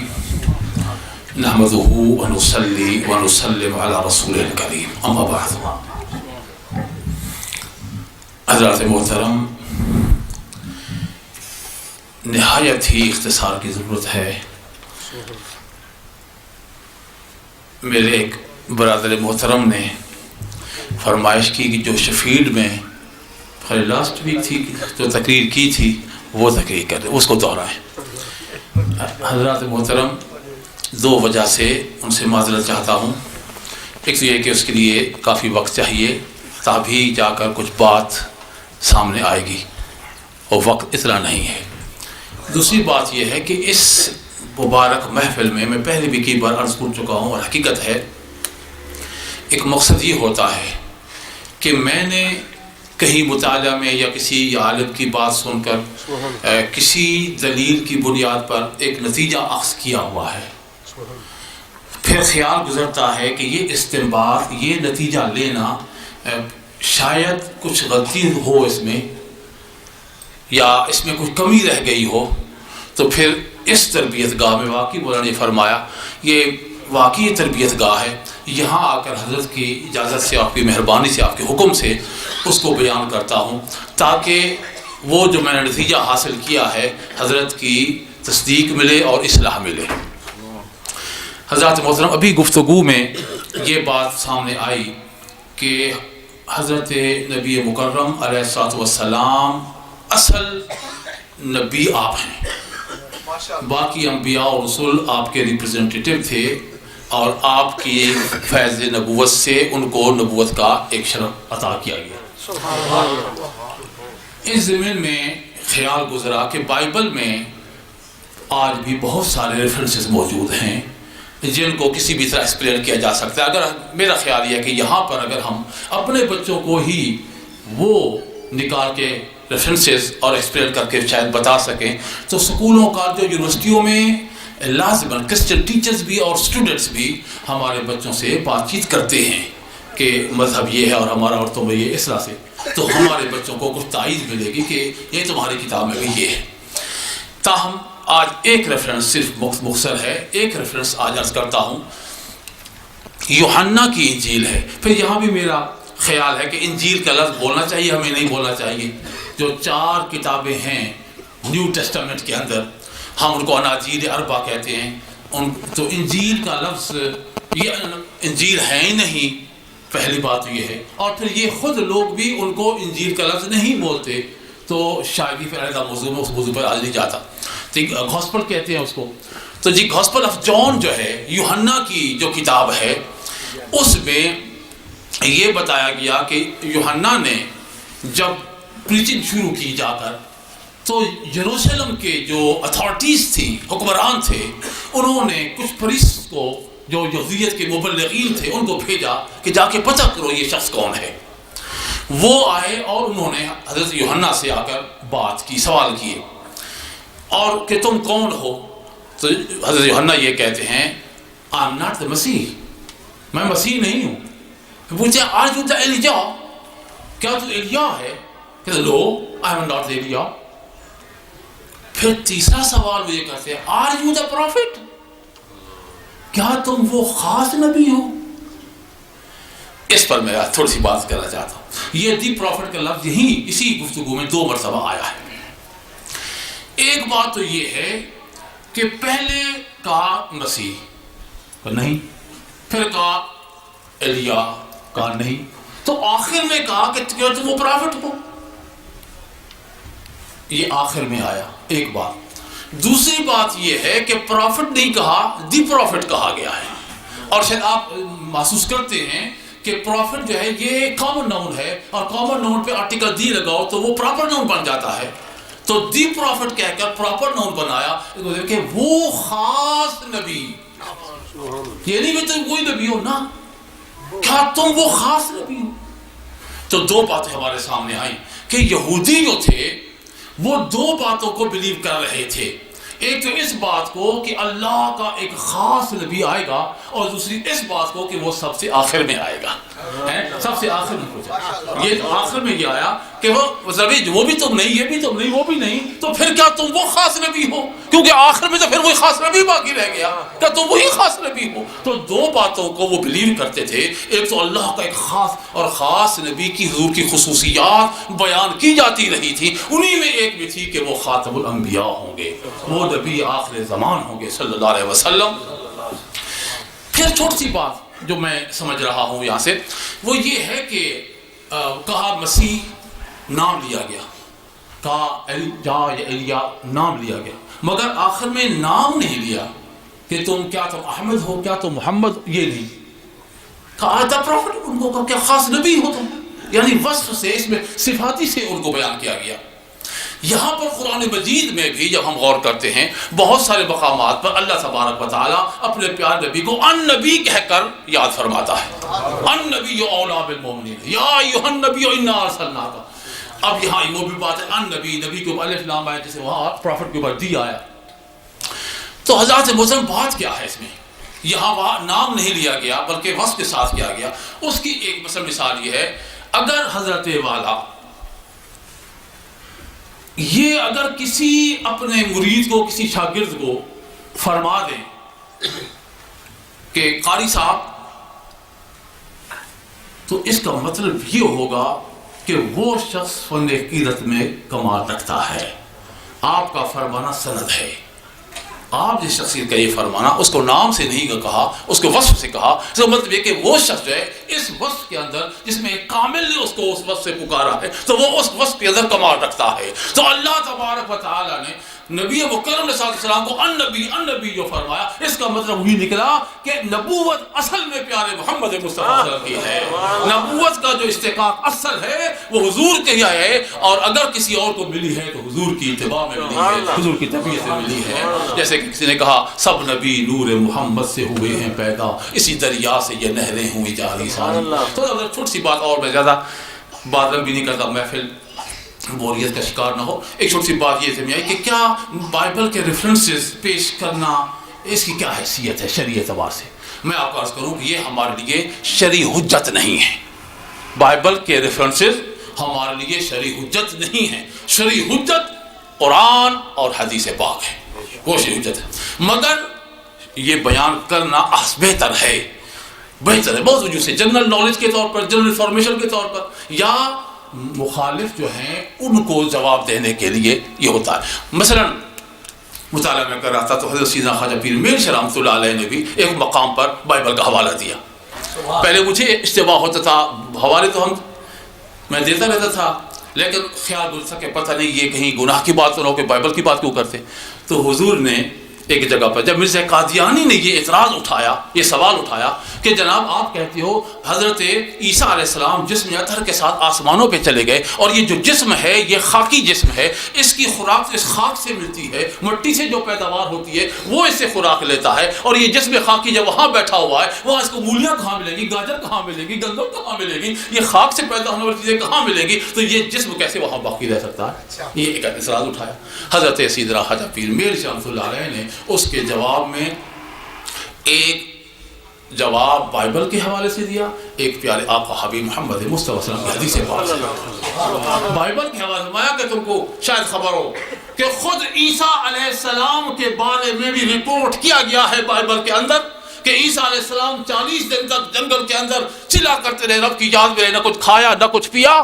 40 دن کے بعد جب چلا مکمل ہوا شیطان آ گیا، کہنا تھا تو اللہ کا نیک بندہ ہے، اللہ سے مانگ، وہ پتھر کو بھی روٹی تیرے لیے بنا دے گا، تو روٹی کھا. تو اسے فرمایا تھا بردود تجھے خبر نہیں ہے کہ لکھا جا چکا ہے اللہ کے بندے ایسے بھی ہوں گے جن کا جسم جو ہے کھانے پینے کے بغیر بھی دیتا ہے. یہ بائبل کا ریفرنس دیا، اور پھر حدیث کا یہ حوالہ دیا کہ پیارے آقا حبیب نبی علیہ السلام نے ارشاد فرمایا کہ جب دجال آئے گا تمام کھانے پینے کے خزانوں پہ قابض ہو جائے گا، وہ کہے گا اللہ کو چھوڑو، توحید کو چھوڑو تو پھر میں تمہیں کھانے پینے کو دوں گا. اور اللہ کے جو پاک بندے ہوں گے وہ ایمان کو نہیں چھوڑیں گے، پیارے محمد مصطفیٰ کے دامن پاک کو نہیں چھوڑیں گے، ان کے لیے کھانا پینا بند کر دے گا. صحابہ کرام نے دست بستر کیا، اے آقا اے حبیب پاک صلی اللہ علیہ وسلم، تو پھر ہمارے مسلمان بھائی کیسے زندہ رہیں گے؟ ان کو تو بڑی تکلیف ہوگی. ایک دکھ محسوس کیا صحابہ کرام نے. تو حضور آقا حبیب نبی علیہ السلام فرمایا کہ اس وقت میں جتنے وہ لوگ ایمان والے اپنے ایمان پہ قائم رہیں گے ان کا پانی بھی بند، ان کی روٹی بھی بند کر دی جائے گی، مگر اللہ تبارک و تعالی ان کی ایسی مدد فرمائے گا کہ اپنے زندہ رہنے کے لیے نہ روٹی کے محتاج ہوں گے نہ پانی کے محتاج. تو لہذا اس دنیا میں بھی اللہ اپنے پاک بندوں کو حسب ضرورت اس بات سے بے نیاز کر سکتا ہے، اور وہ اللہ تعالیٰ آسمانوں پہ عیسیٰ علیہ السلام کو لے جانے والا ہے. حضرات محترم، پھر میں عرض کرتا ہوں کہ اختصار کو ملحوظ رکھتے ہوئے ایک ہی پوائنٹ مختصر میں نے آپ کی خدمت میں عرض کیا تاکہ وقت کی بھی خیال رکھا جا سکے. جو کچھ میں نے استنباط کرنے کی کوشش کی ہے اس کی کچھ جھلک میں نے آپ کی خدمت میں پیش کی. شاید میں اس استنباط کرنے میں مکمل طور پر حق بجانب ہوں یا کہیں کوئی کمی کسر رہ گئی ہے تو حضرت والے اصلاح فرمائیں گے. وآخر دعوانا الحمدللہ رب العالمین.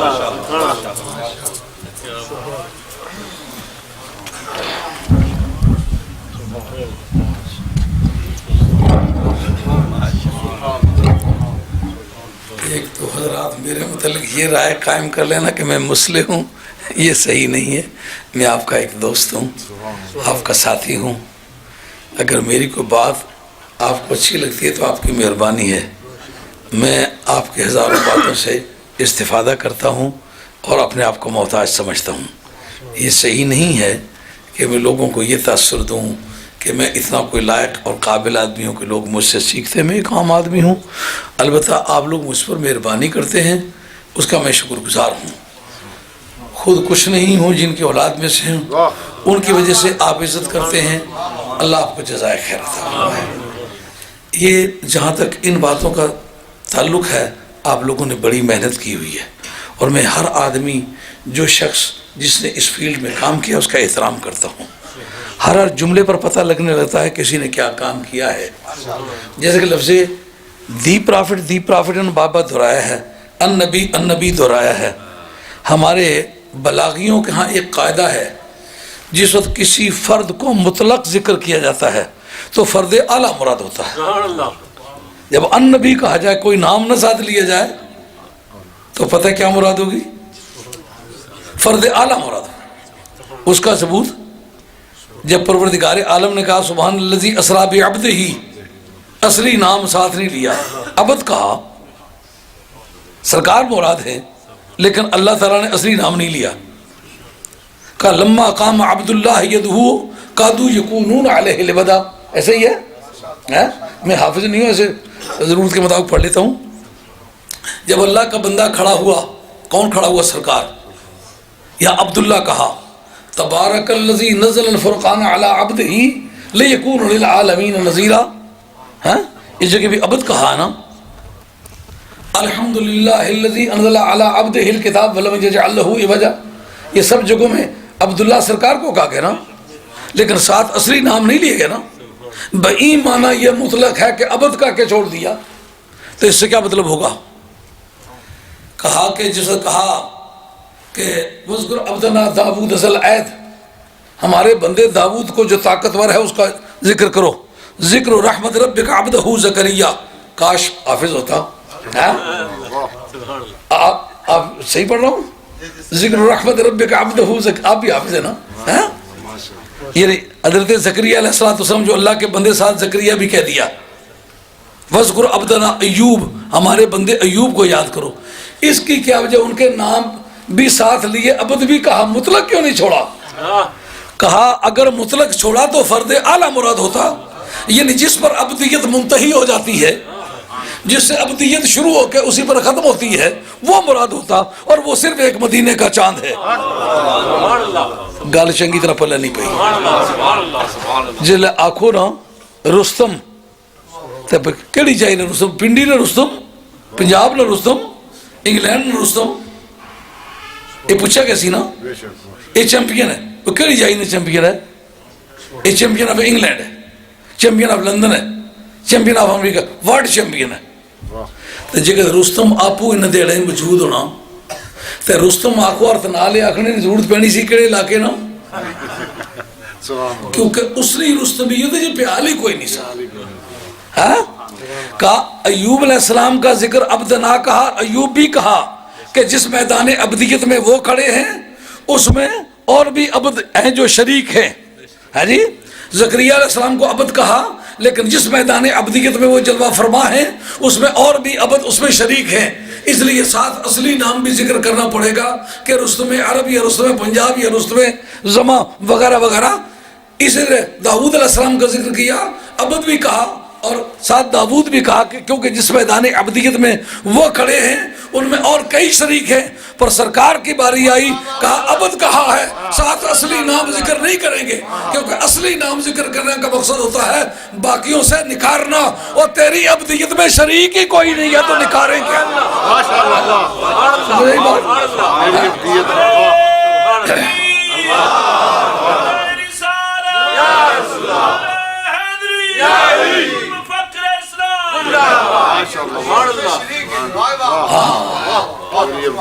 تو ایک تحقیق ہے محققین کی، اس میں علماء دیوبند اور علماء اہل سنت شریک ہے کہ باقی انبیاء علیہ السلام کی نبوت اضافی ہے، سرکار کی نبوت حقیقی ہے. اضافی کا کیا مطلب؟ کہ جس وقت وہ اپنی امت کی طرف مضاف ہوتے ہیں تو وہ ان کے نبی ہیں. خیر اللہ پہ نہیں پہ جیسا جنا اس کی اکائی جنانی ہے جی، تو وہ پھر اکا نا اس کی جنا اکثر نا جی، تو اولا اسی طرح منصوبہ تا ہی اس خامد نا، تو جس دیا چار ہون وہ اکا جا چوانی طرح منصوبہ، ادھر تک کہتا ہوں جنا، ادھر تک کہتا ہوں جنا، ادھر تک کہتا ہوں یہ پیچھا ہے. سمجھ رہا کہ ان کی نبوت اضافی ہے. جب اپنی قوم کی طرف متوجہ ہوں تو نبی ہیں، دوسری قوم کی طرف متوجہ ہوں تو نبی نہیں ہے. ان کا نبوت کا سٹیٹس ہوگا لیکن وہ ان کے نبی نہیں ہے. لیکن سرکار دو عالم علیہ السلام زمین کی طرف آپ منسوب کریں تو زمین کے نبی ہیں، آسمان کی طرف کریں تو آسمان کے نبی ہیں، انسانوں کی طرف کریں تو انسانوں کے نبی ہیں، جنوں کی طرف کریں تو جنوں کے نبی ہیں، رسولوں کی طرف کریں تو رسولوں کے نبی ہیں. جیسے سب کا خدا ایک ہے ویسے ہی، جیسے سب کا خدا ایک ہے ویسے ہی ان کا تمہارا ہمارا نبی. اس کا مطلب پہلی کتابوں میں بھی جو دی پرافٹ ہے یہ آرٹیکلز میں سے اے اینڈ دی، اس میں دی جو ہے یہ پرفیکٹ آرٹیکل ہے، پرفیکٹ آرٹیکل تعین کرتا ہے. اور یہ پرفیکٹ آرٹیکل کے بعد اس کا نام یہ بھی ہے, یہ پری موڈیفائر. پری موڈیفائر کی حیثیت سے یہ اول میں آ کے معنی میں تبدیلی کرتا ہے. یہ وہ ہے جیسا دی الیگزینڈرا, دی گریٹ. یعنی اس کا مطلب یہ ہوتا ہے کہ یہ وہ دی نہیں ہے جس میں اور بھی کئی سارے دی شریک ہوں, یہ اپنے دی ہونے میں اکیلا ہے.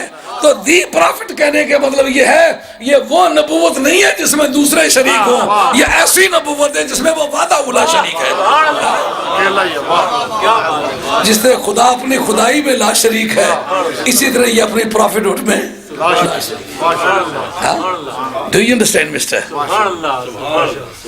Mostly he makes a complaint that he cannot understand. Here I am discussing the matter that the prophet was of the holy prophet. That when the other prophets are attributed to the communities, they are prophet of their own communities. But our holy prophet is a comprehensive prophet. Wherever, to whomever you attribute him, to ascribe him, to father him. Do you understand? He would be prophet of all of the universe. جیسے سب کا خدا ایک ہے ویسے ہی ان کا ان کا تمہارا ہمارا نبی. As Allah is a comprehensive, He is Allah of everyone. In the same way, our holy prophet is prophet of everyone existing in the universe. Understand? This is the family. انگریزی والے ساتھی آنے اساں لا کے انگریزی چ پاؤ, وہ جڑا انگریزی چ پائی ہے نا, تو یہ جڑی سڑکاں اور کٹنے والی انگریزی ہے نا, انہوں نے پلے کچھ نہیں نہ پینا, یعنی شاور اوکھی انگریزی بول رہے پھر بڑی دقت پیش آنی. تو بات یہ ہے کہ حضرت نے بائبل کے ریفرنسز کی کوٹیشن کے بارے میں کہا. اس کے بارے میں حدیث کے اندر آتا ہے, حضور نے فرمایا ہے فلا تصدقوہ ولا تکذبوہ, اس کو سچا بھی مت کہو جھوٹا بھی مت کہو, جو تمہارے قرآن کے موافق آ جائے, حدیث کے موافق آ جائے اس کو تسلیم کر لو, اور جو اس کے موافق نہ ہو اس کو تسلیم نہ کرو, اس لیے کہ اس میں تعریف ہوئی ہوئی ہے. اب رہ جاتی ہے بات ہم پیش کریں یا نہ پیش کریں. ہونے رہنا پچھلے رفڑ بایا نا, یہ بڑا رفڑ پیسے بولا نا, کہ میں گل دساں, میں کہ گل کروں ایک پریشانی جی محسوس کرنا, میں اصل لوگ آسوں یہ بڑا تنگ نظر آدمی ہے. آگے ابن عطیہ نے اس ظلم سے ہمیں چھڑایا ہے. حضرت عبداللہ ابن عباس رضی اللہ کے دور میں یہ رواج نکلا تھا کہ جس وقت کوئی بات ہوئی تو آیت کی تفسیر اور ترجمہ کرتے وقت یہودیوں سے نصرانیوں سے رابطہ قائم کیا. انہوں نے کہا کہ یہ بات ہماری کتاب میں یوں لکھی ہوئی ہے, تو ان روایتوں کو اسرائیلیات میں قرآن مجید کی تفسیر میں شامل کر دیا. اس کا نتیجہ یہ نکلا کہ آج تک اتنی بہت غلط قسم کی چیزیں منسوب ہو گئیں کہ جن کا اسلام میں کوئی وجود نہیں بنتا, اور وہ آج تفسیر کا حصہ ہیں اور منسوب ہوتا ہے کہ جناب حضرت عبداللہ ابن عباس کرتے رہے. ابن عطیہ نے اس اسرائیلیات سے تفسیر کو پاک کیا ہے. اب جو موجودہ وقت میں بہت سارے بزرگوں نے یہ تلمود کا حوالہ ہے جی, یہ اولڈ ٹیسٹامنٹ کا حوالہ ہے جی, یہ نیو ٹیسٹامنٹ کا حوالہ ہے, اور اس کو بڑی شاہکار بنا لیا ہے. نئی نسلیں یہ سمجھنے لگی ہیں شاید ہمارا قرآن اپنی تفسیر میں پابند ہے تورات کا اور انجیل کا, جن کا خود ہی وجود کوئی نہیں ہے, اس کا یہ پابند کیوں ہے؟ جس کا خود ہی وجود نہیں ہے, ان میں کنکاکشن ہوئی ہوئی ہے. There is a question whether we can refer the references of the Old Testament or the New Testament. Nabi Kareem ﷺ was reported to have said, فَلَا تُكَذِّبُوهُ وَلَا تُصَدِّقُوهُ. You are not allowed to certify it or to reject it unless it is coordinating with the text of the Holy Quran or rejecting the Holy Quran. When it rejects the Holy Quran, it is rejectable. And when it certifies and approves the text of the Holy Quran and the prophetic tradition, it is also approvable.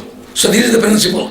But when you try to condemn or to reject or to refute the contents of the Christianity and the Judaism, you can refer their own quotation against them, but not as an approval on behalf of yourself, but just to refute them and just to condemn them. So condemnation of their text can be done by their own text. So this is the proper way to refer to the Old Testament or the New Testament. But the new commentaries on the Holy Quran and the new exegesis صحیح لفظ جنہا تفسیر واسطے ایکسیجیسس ہے. یہ commentary سے عقیب یہ کھیڑنے دس از commentary. سمجھو the proper word is exegesis. Any celestial book, the book which was revealed from the sky is called celestial book, and anything concerning with this ground is terrestrial.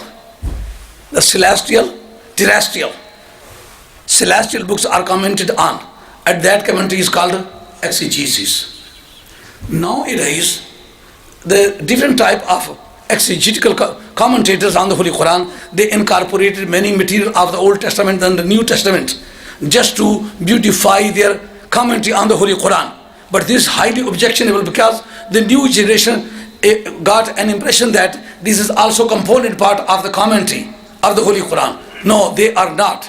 The component part of the Holy Quran are the prophetic traditions. They cannot be referred to complete the commentary on the Holy Quran because they are concocted, they are twisted, they are interpolated, they are distorted.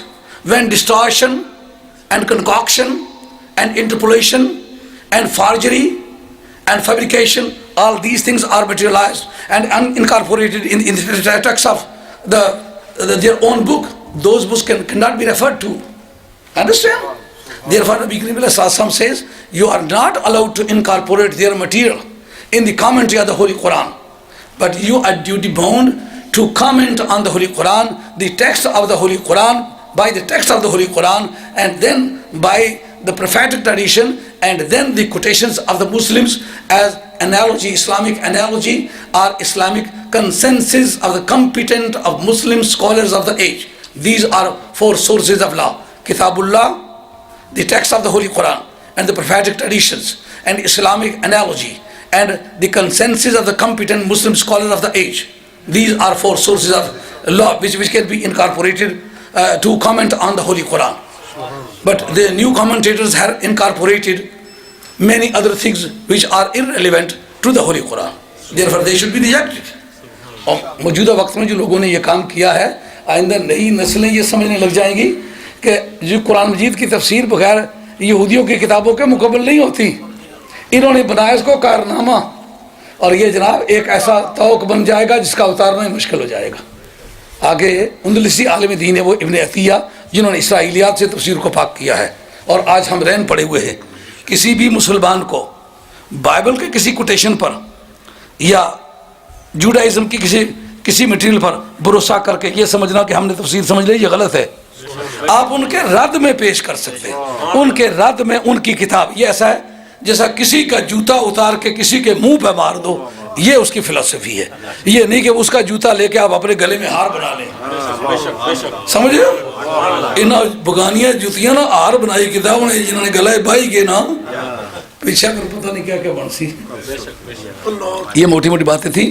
انہوں نے یہ جو استنباط فرمایا ہے کہ زندگی میں جو اللہ والے ہیں وہ کھائے پیے بغیر بھی زندہ رہ سکتے ہیں، اور اس بات کا ثبوت سرکار نے صوم وصال میں بھی پیش فرمایا ہے. دن کو بھی نہیں کھایا، رات کو بھی نہیں کھایا، لیکن صحت میں کوئی فرق نہیں آیا، بطور اگزامپل کے. اور پھر امت مسلمہ میں بہت سارے لوگ ایسے گزرے ہیں کہ جنہوں نے یہ ثبوت فراہم کیا، جیسا بابا فرید مسعود گنج شکر رحمۃ اللہ علیہ نے 36 برس تو آم نہیں کھایا، زندہ رہے کہ نہ رہے. بابا بدھو صاحب رحمۃ اللہ علیہ، میاں صاحب عارف کڑی کے دادا مرشد، 48 برس تو آم نہیں کھایا، زندہ رہے کہ نہیں رہے. ثابت کیا کہ بندگان خدا پر کبھی وہ وقت آتا ہے کہ کھانا پینا ان کا محتاج ہو جاتا ہے. جیسا کہ حدیث قدسی حضرت ابو ہریرہ راوی بخاری کے متن میں ہے، بندہ مجھ سے محبت کرتا ہے، نفلی عبادت کرتے کرتے اتنا قریب ہو جاتا ہے کہ میں اس کے وہ ہاتھ بن جاتا ہوں جن سے وہ پکڑتا ہے، میں اس کی وہ زبان بن جاتا ہوں جس سے وہ بات کرتا ہے، اس کی وہ آنکھیں بن جاتا ہوں جن سے وہ دیکھتا ہے، اس کے وہ کان بن جاتے جن سے وہ سنتا ہے، اس کے وہ پاؤں بن جاتے جن پہ وہ چلتا ہے. اب اس سے نتیجہ کیا نکلتا ہے؟ جو صوفیہ کے ہاں مشہور ہے نا کہ قطرہ ونج پیا دریا میں، پھر او کون کہاوے جس سے اپنا آپ بنجاوے آپ وہ بن جاوے. سمجھو بات؟ تو اس طرح یہ عین ممکنات میں سے ہے کہ بندے پر وہ وقت آئے کہ بندہ کھانے پینے کے بغیر زندہ رہے، اور واقعی وہ وقت آ سکتا ہے. سرکار نے صوم وصال سے بھی ثابت کیا، اور بعد میں امت کے بہت سارے اولیاء اللہ نے اس بات کو ثابت کیا. اب میرا خیال ہے کھڑے ہو کے سلام پڑھیں اور اس کے بعد پھر دعا کریں.